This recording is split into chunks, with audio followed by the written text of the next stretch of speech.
Assalamu alaikum. Bonsoir. Ça fait un certain moment, je n'ai pas enregistré des vidéos sur ma page et ma chaîne YouTube. En réalité, ces derniers temps, rarement j'écris des choses, mais la plupart du temps, tous les jours, je partage des opinions des autres sur ma page. Maintenant, il y a quelque chose qui me pousse à intervenir, à apporter une contribution. C'est le dialogue national. Dieu merci, alhamdoulilah, le dialogue a commencé. Pour moi, selon ce que je vois, il s'agit bien d'un dialogue inclusif. Le démarrage aujourd'hui a vu clairement, a montré clairement que les gens qui étaient plus éloignés de notre chef d'État, Mohamed El Cheikh Ghazouani, l'ont rencontré aujourd'hui et le Coran a bien passé. On a vu que Nourdine, un jeune vraiment, un leader de la nouvelle génération politique, qui était extrêmement loin. Mais aujourd'hui, le Coran entre lui et le président a bien passé et il y a des choses partagées. Nourdine lui-même sur sa page, et ce n'est pas la règle, à passer des messages vraiment positifs.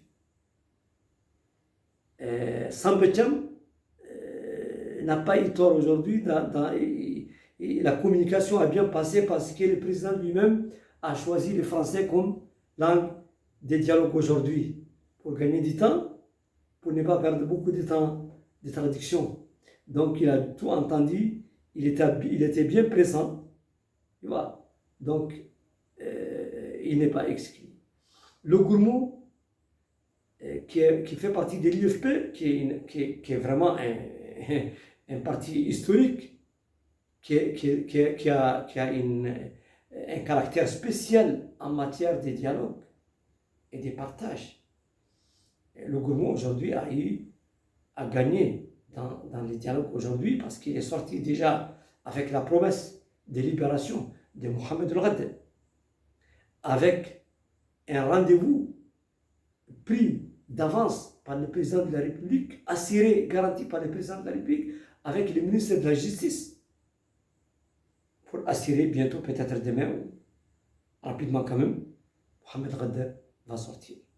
Un grand messier qui joue ces jours-là un rôle très important dans notre vie publique, parce que vraiment, la contribution qu'il porte dans la vie globale du pays, les thématiques qu'ils débattent, vraiment sont des thématiques que tout le monde doit faire. Maintenant, moi je voulais dire que le fait que Biran Oudah Habib n'est pas encore partant pour ces dialogues, selon les affiches actuelles, il n'est pas présent, n'est pas quelque chose de grave. Parce que Biran, à la base, n'était pas un homme politique. Lui-même, il se déclare un leader des droits de l'homme, avant tout. En plus, Biran a commencé à choisir la politique récemment. Ce n'est pas comme les autres qui étaient nés avec la politique depuis longtemps. Oui, il faut faire la comparaison, par exemple, entre l'âge politique, l'expérience politique de Biran Oudah ou de Khadji Toumani Diallo. Il y a combien de différences? Une longue différence. Donc vous voyez, il est novice un peu en politique. En plus, il est en train, comment dirais-je en arabe, Yahar al-Marakib, il commence à brûler ses bateaux, si j'ai bien traduit les mots, et couper tous les liens avec la politique. La politique, le mot lui-même, il y a la parole, apaiser les rassemblements, les dialogues, alors que Biran Oudah Habib, surtout, depuis qu'il a présenté au Parlement vraiment ses députés qui tiennent vraiment une parole, des discours loin des rassemblements, des discours qui ne mènent qu'à la confrontation. Donc ce n'est pas un groupe vraiment de politique. C'est un groupe de guérillas, de divisions. Donc je vois mal comment ils vont même aller au dialogue. Oui. Et en plus, dans leur tête, c'est la victoire. La victoire dans une bataille, parce qu'ils sont en bataille. Dans la guerre, le langage d'un soldat, c'est de gagner ou de se soumettre. Donc, et ils sont dans ce sens. Ce sens. Donc, ils ne sont pas là pour dialoguer et ils n'acceptent pas le principe de pouvoir perdre en politique. Je vois mal comment ils vont aller dans les dialogues. Et d'ailleurs, ils ont rejeté ça. Donc, leur absence ne veut pas dire que le dialogue n'est pas inclusif. Ça, c'est un premier.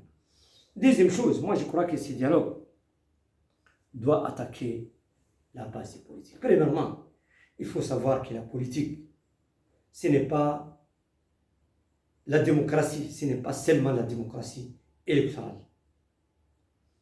Ce n'est pas la force, ce n'est pas les cartes d'électeurs ou le nombre d'électeurs qui va définir tout en politique. Il y a la pensée, il y a les idées qui jouent leur rôle. Vous voyez, la politique était toujours liée à la philosophie, à la raison. Il faut savoir que la démocratie est née en Athènes. Vous voyez, c'est avec Platon. C'est cette démocratie qui rappelle la raison et la réflexion. Il faut aller vers les fonds. Dans cette réflexion, et d'ailleurs, je demande les politiciens de ne pas être égoïstes. Je leur demande d'inviter à la table autres gens. Je ne vais pas dire que je suis le philosophe qui a les idées vraiment de Platon ou de Al-Farabi en Médine al-Fadila, comment dirais-je, la cité idéale, ou autre. Mais je veux dire que nous avons quand même des penseurs. Nous avons beaucoup d'académiciens qui doivent être encore invités, même s'ils ne sont pas partisans d'un parti ou d'un autre. Il faut qu'ils participent quand même. Il ne faut pas que la politique soit une politique politicienne. Il faut s'ouvrir sur les débats intellectuels, les débats rationnels d'un côté. Deuxième chose, je vais évoquer deux problèmes substantiels pour moi dans ce dialogue national. Premièrement, ce qui concerne l'objectif de la politique. Pour moi, premièrement, tous les idéaux traditionnels d'une démocratie romantique qui nous a guidés ici dans les années 90 et après dans le monde arabe, les années du printemps arabe, toute cette romantique qui a conduit la constitution de nos constitutions ici en Afrique, les années 91 et après, n'ont pas montré leur efficacité. Voici que le monde autour de nous s'effondre sur leur tête. Dans notre entourage, tous les pays sont en train d'être guidés par des militaires. La démocratie s'effondre partout en Afrique. Les guerres civiles s'installent partout. Dans le monde arabe, c'est la confrontation. Ce sont des régimes qui choisissent même d'installer des transitions, des longues transitions, pour pouvoir passer à la démocratie, à une possible démocratie. Il y a des monarchies partout. Donc, et aux États-Unis, en Europe, là où il y a les centres du débat démocratique, vous voyez comment les États-Unis ont élu un président qui veut gouverner le monde par la force. Vous avez vu comment le président du Venezuela a été traité. En Europe, vous avez vu la situation de l'Ukraine. Vous avez vu la montée de l'extrême droite, qui n'est qu'une force politique qui menace la stabilité des pays. Donc il y a beaucoup de problèmes partout. Il faut revenir un peu à un certain niveau de pragmatisme, de rationalisme dans notre débat politique. Dans ce sens, moi je vais dire que le plus important, c'est ce qu'on appelle notre objectif central dans la politique, c'est le développement, c'est le bien-être économique de nos pays, de nos populations. Et ça, avant tout, peut être réalisé par une forme de décentralisation renforcée. Ça veut dire une forme qui permet aux citoyens mauritaniens, partout là où ils sont, dans les points les plus reculés, d'avoir des instances de l'État approchées pour faciliter leur commerce, leur bétail, s'occuper de leur bétail, faire leur commerce, leur agriculture. Donc, une économie décentralisée et une couverture bancaire partout. Tout ce qui facilite l'économie libre, juste, égalitaire d'être. Donc, c'est une décentralisation renforcée le plus tôt possible dont on a besoin. Par contre, nous avons besoin de renforcer l'État et renforcer la stabilité politique et combattre toutes les formes de menaces de notre, comment dirais-je, cohabitation nationale, notre unité nationale. Vous voyez?